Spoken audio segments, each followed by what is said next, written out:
Hello, and welcome to another edition of Pricing College with your hosts, Aidan Campbell and Joanna Wells. In today's episode, we are going to, take a slightly different tact. And it's not a Q&A, but it's probably a little bit more question-oriented or question-based. So we've had a question come in from a listener. And on a previous podcast, we referred to the concept of optimizing the tail. And I suppose, what does that mean, clearly? So we're going to look into that a bit today. And I suppose I'm going to ask some questions, and hopefully Joanna can give excellent and concise answers. So first question to Joanna, do you agree with this? Oh, yes, I agree with this. So she agrees? Absolutely. Okay. So I suppose the first question is, what is optimizing the tail? Well, optimizing the tail it's a process of finding the right price based on price sensitivity. Now, that's the high-level answer in a short answer, but maybe I'm thinking I've got to unpack what all of that means. Now, in terms of optimizing the tail, it's based on, and my listeners will know, a very basic economic principle, 101 really, of the principle of price elasticity of demand. And optimizing the tail is based on that. So in a nutshell, if demand stays the same when price changes, it's inelastic. If it's inelastic, there's a low price sensitivity. And if demand goes down when the price changes, it's elastic, which means if it's elastic, generally there's high price sensitivity. Now, the reason I'm saying this to you guys is because you've got to look at the price, long tail pricing. Pricing the long tail is all about determining the sensitivity of your products, right? So what we find with the long tail pricing, that the long tail of products, the tail end of products, they tend to have very low price sensitivity, contrary to the economic principle, 101, principle of elasticity of demand, which if you look at an aggregate level, not on a SKU by SKU level, the price and demand, they tend to say if price goes up, demand drops, but on a SKU by SKU level, it doesn't happen. And this is the crux of the long tail pricing. So I suppose just a question there. When we're talking about the tail, Joanna, are we talking about, and again, correct me if I'm wrong, we're talking about a huge number of SKUs or, products or services that we're providing, say hundreds or thousands or whatever it is.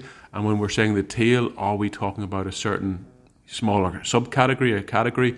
What do we mean by the tail? Well, good question. So with the tail, that I'm talking about a large number of products.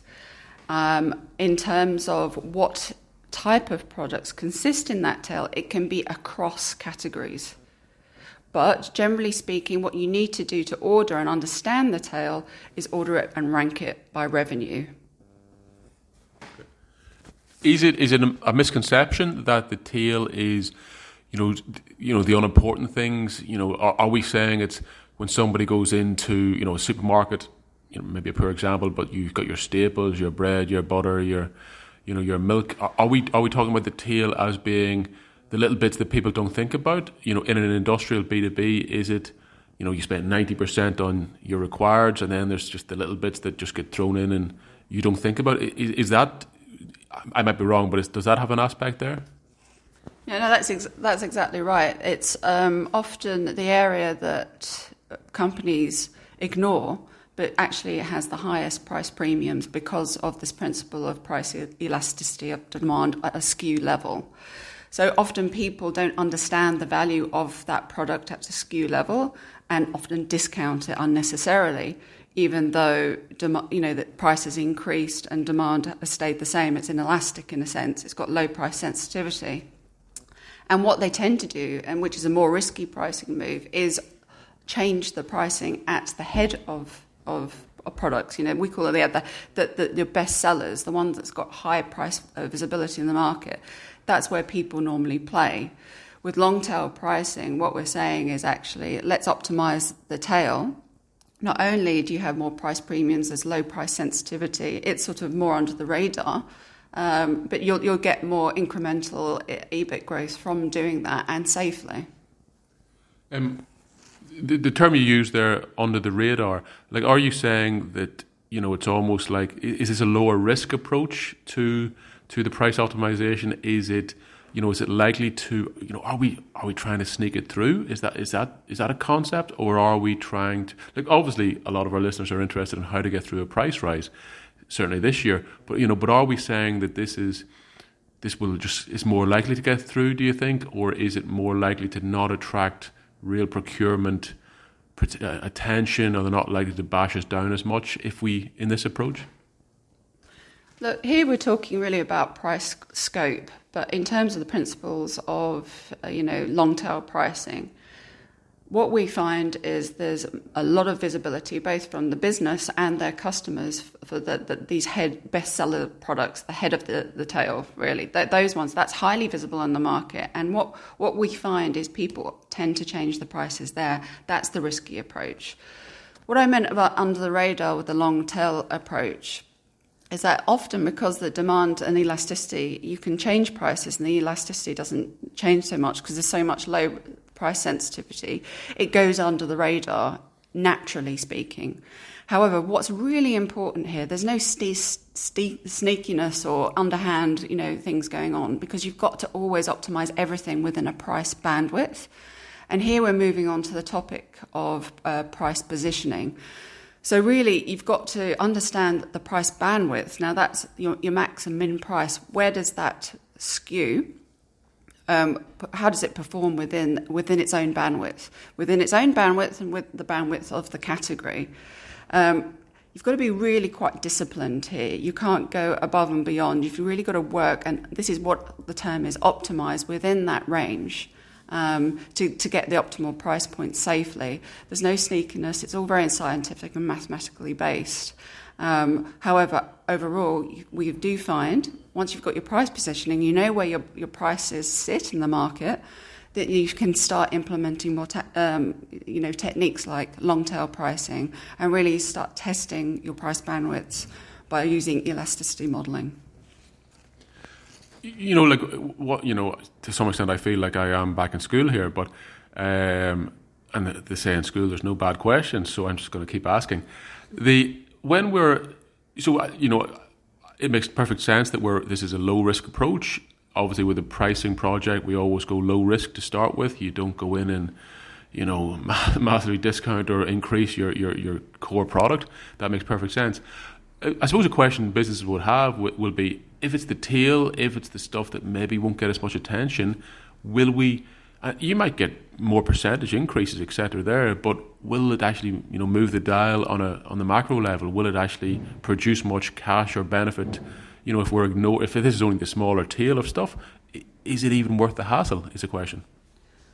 Well, again, this is an interesting point, and pricing on its own doesn't get all the results, and really you've got to ask, why is that product in the portfolio to begin with? And good pricing people have to work very closely with product people, and often when we're doing these pricing projects, we find that there's a lot of redundant products in the portfolio, and redundancy is not good in terms of it increases costs in the stock just sitting there in warehouses. Inventory costs are high, and simply that's because the products aren't, no one's buying them, not all the time, or there's not frequent purchase. So really you've got to work with the product team here. A pricing person's job isn't really to determine what SKUs to rationalise. That really should be done by the category and product team. But what we often find as we go through these optimization projects is that our pricing can indicate quite rapidly which product is redundant, which type of product's not shifting and why over a certain timeline. And this is great because we can really advise there in terms of the product team, based on our pricing analysis, and bring it to their attention fundamentally. But the ultimate decision and overview of that really does lie with the category manager. Okay. I think without getting too technical on this one, because I think we'll dig into bandwidth analysis, like which to me sounds quite technical, where I'm still using my calculator watch. So we'll come back to that one in a future episode. But I suppose one question I'd ask is, a lot of listeners, maybe they're not using pricing software, they're not using the big expensive revenue management systems. Analysing bandwidths across SKUs, that sounds pretty complex. Is it? Yes, it's complex, but can be broken down into simple steps. And ultimately, we work all of this out in a framework using a process and methodology first. And we strongly advise that you don't jump into buying a software at the beginning and then reworking that software to suit your business. Why? It's very, very expensive. And two, you haven't worked out your pricing framework first. Work out the pricing framework and then get the pricing solution to fit in with that. You'll save yourself a lot of heartache, a lot of pain, a lot of time and resources doing it that way. Now, in terms of complexity, you can break down complexity and make it simple into simple steps. And this is what we try to do at Taylor Wells, and we work with teams, pricing teams, product teams, marketing and sales to, really break that down in steps, because it's not ultimately just the pricing team that got to price. Obviously we've already talked about, product considerations, sales considerations. We need to learn about and draw in the right inputs to put into the price optimization process to then build the right model for the business. I think, Aidan, is that kind of what you're asking, or were you asking something else before I go off on a tangent? Well, I suppose I'm just asking really about the complexity. It does sound a bit like a task that potentially you would want a pricing professional to be doing. It does sound, I'll be honest, we're getting into a little bit of complexity.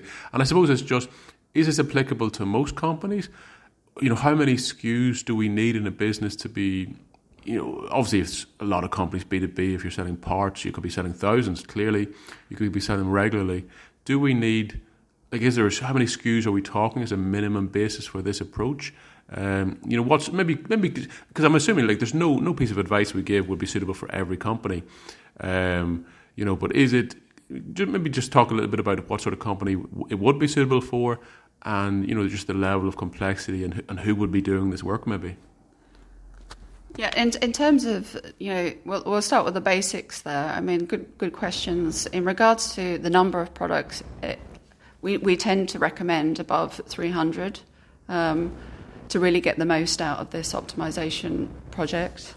And we also recommend, revenues of 50 million and above to really get significant impact EBIT and margin level from this. Otherwise, you really just one or two products. It's more like a startup type of scenario. You're not really going to drive huge amounts of revenue doing that. So you need to really be thinking about price scope. Now, price scope looks at and reviews how many products we'll be optimizing and the size of the revenue that would involve. And from there, we'll be able to determine, a good sort of size of prize. And then from there, you can start convincing, the board and whomsoever, this is worthwhile doing. I think this is the point of this. Is this worthwhile? This is the start of what we call a pricing strategy. You've got to think very carefully before you jump into optimization. All of these points, have we got enough products? Are they the right products? What's the level of revenue? What did we get before? What's the historical data? What amount of products are involved in customer pricing, fixed pricing? What type of products can we put on list that we can optimize? You can't just optimize any price point. You can't, because they're already tied up in an agreement. So you've got to really think about this before you go into any type of price optimization. Yeah, look, I think that's really my questions on this today. I suppose my takeaway from this is it's a reasonably advanced. It's not the most, it's not as high as dynamic pricing or that, but it's not something you you get someone from, accounts or sales and just tell them to run me a little pricing and optimization process. So it's something that a professional will be doing, or someone who focuses on pricing. It's something, the $50 million number, because clearly, you need enough, that the bang for your buck to actually make the work worthwhile. And you've got to have a certain number of SKUs. So it's a reasonably advanced, not super advanced, but it's something. It's not going to be the first pricing optimization you run, or the first pricing project you run in your business, but it's certainly something that will give you uplift, will give you profitability increases, and it's certainly something that should be on your radar, maybe not for this year, but maybe next year. Would that be? Yeah, absolutely. And this would be something that, we would do and work very closely with our clients before even recommending, that they need a pricing manager. First of all, we'd look very carefully at their business, look at their inventory, look at their products, look at, disposable, addressable revenue that could be gained from and price optimization, or which could be managed and used under price optimization. And then we could start making more specific recommendations. But rule of thumb, you really do need more than, 300 products, and 50 million plus in revenue. And I would always recommend that, this would be led with a pricing expert team to start with. But it's, pricing in itself is very organizational, and that we need to bring in the right people from across the organization right from the beginning to drive the actual process. Long tail pricing optimization is just one of the many techniques that we go through. It's just one of the analysis, one of the checks in our optimization model. There are so many more inputs and variables to consider, but as we're focusing on this particular methodology, I suppose, yes, there's a lot of depth in there. There's a lot of pricing knowledge that somebody would need. So this is why we would recommend and even train a pricing manager to be able to do this and understand it and implement competently to be able to get the returns that we've stated at the beginning of the project. Perfect. I think we'll leave it there today. I hope all the listeners took something from this today. And I suppose give us your feedback as always on all the platforms, iTunes, SoundCloud, or wherever you listen. So have a great weekend. Yeah, thank you very much.